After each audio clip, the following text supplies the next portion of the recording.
This past week, TikTok went crazy when Sadia Khan, relationship coach with millions of followers, was exposed as being a side chick.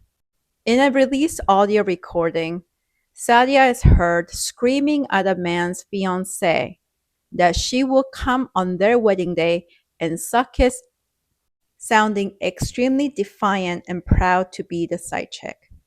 Obviously, the internet went crazy because she had positioned herself as a psychologist, an expert, and created a lot of social media content that sold people the idea that she was an authentic and experienced expert.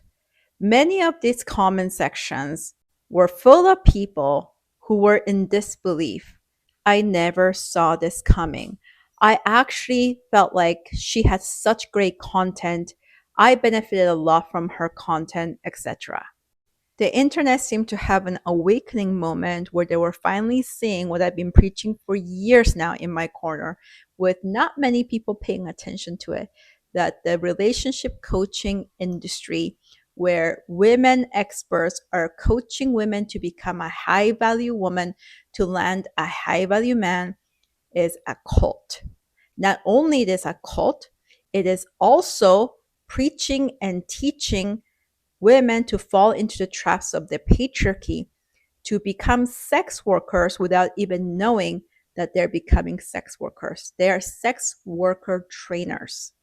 They often themselves have a history of being a sex worker as a sugar baby, a side chick to wealthy men.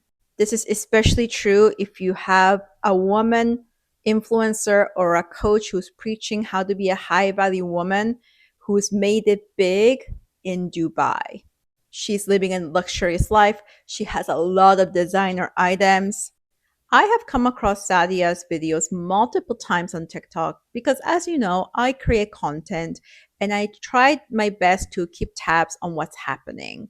That's why I have to watch content as well. I need to see what's changing, what people are doing, and who's becoming very popular. I need to have my fingers on the pulse of social media, which changes very quickly. I've come across Sadia's content multiple times, and although a lot of times what she was saying made sense, there was something about her that did not sit right with me. So I scrolled. I didn't even finish watching one video of hers until this whole scandal.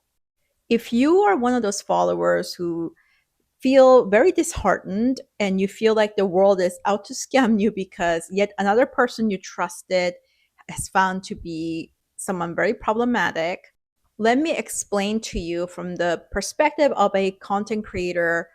I guess I could call myself an influencer, although I don't see myself that way. I see myself more as a content creator where I'm imparting certain type of messages, certain types of ideologies. The only reason why those types of content and influencers can become extremely popular with millions of followers and millions of likes across all channels is because of supply and demand. The exact people who are complaining about the scam on the internet and these people who are posers and generally a place full of charlatans, the consumers who feel very hurt and betrayed and foolish because they believed in somebody who is a fraud or an extreme hypocrite or somebody who doesn't even have the credentials that they claim to have. The only reason why those people can exist is because the general public is very naive, and due to supply and demand, they crave that type of content and messaging. Let me explain this from a content creator's perspective. I not only have to come up with content that's going to help my audience, I also have to find ways to go viral. If we don't do that, then our message gets drowned very deep in the internet black hole. No matter how helpful or right the message may be, if nobody pays attention, then it might as well not exist. When it comes to content creation, it is a very, very competitive and I will also add high stress industry. Things are always changing. Algorithm changes. What used to work before doesn't work anymore. Just like how I address, if you watch any of my other videos, of how your career and business success depends on not your competency, talent, and hard work alone. It depends on how popular you are. In order to be popular, you have to go with what people want based on the existing mass mindset. A marketer, to be effective, has to target people's greatest pains and greatest desires at the same time. The type of content that sells the best are the types of content that reflect people's victimhood, the general victimhood, not the healed version, but the wounded version, because that's what the majority of the world can relate to.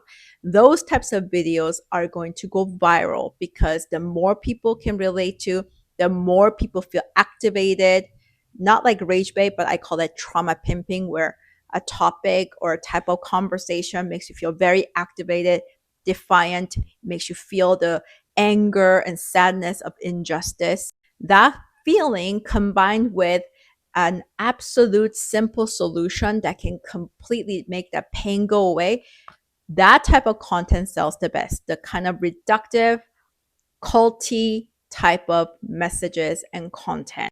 What this looks like is you hate your job, quit your job and start a business. It's easy. You don't need a degree.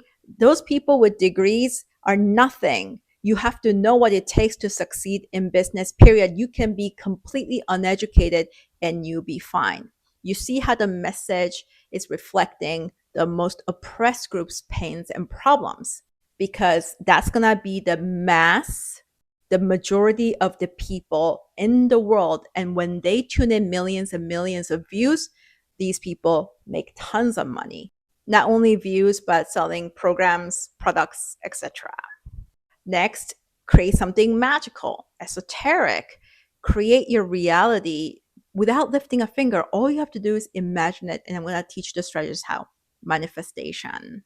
And then the next type of content that does the best are relationship pains, narcissism videos, where you can replay the trauma of being the victim and finally have the language or the voice to accuse and understand the narcissist. You see how types of content that tend to go viral all have a formula.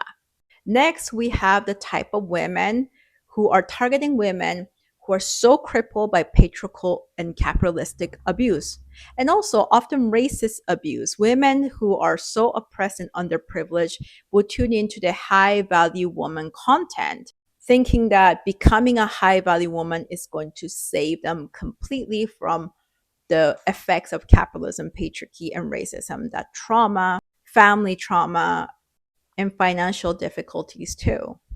The very people who get very upset about being scammed or being misled by influencers and content creators are the ones who are making the wrong people famous and popular because they're saying all the right things.